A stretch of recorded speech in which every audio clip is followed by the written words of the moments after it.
다윗은 온 땅과 백성들로 하여금 여호와의 이름을 송축하며 노래하라라고 이야기합니다.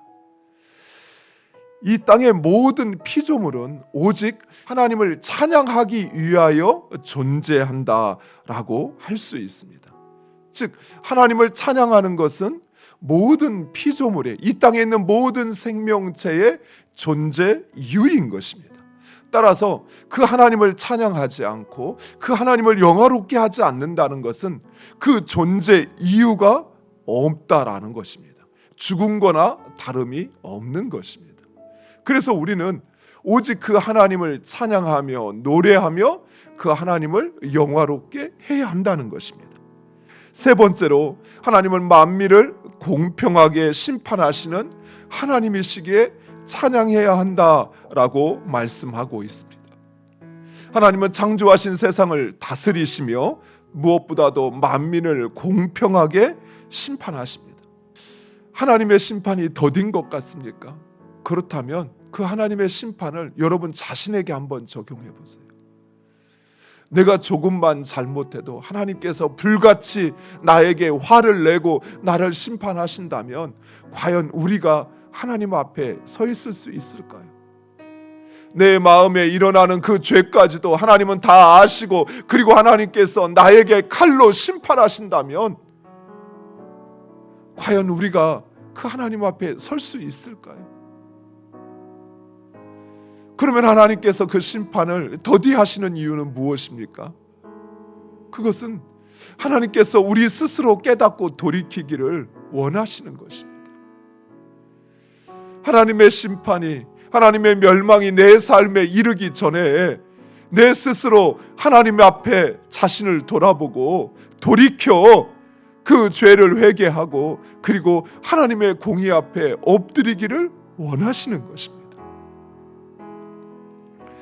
마지막으로, 그렇다면 우리는 어떻게, 무엇으로 하나님을 노래하고 찬양해야 할까요?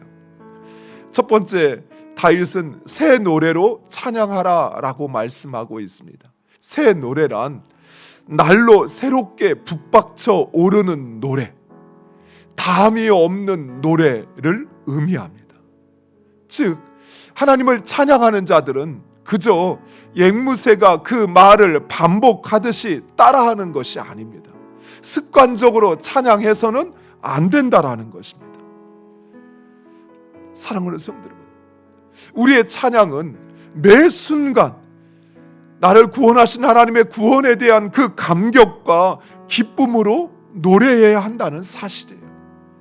그저 그 곡조를 따라하고 가사를 이야기하는 것이 아니라 나를 창조하시고 그리고 나의 삶 가운데 구원을 베푸시는 그 하나님, 그 하나님으로 인한 감격과 기쁨 없이 찬양해서는 안 된다라는 것입니다.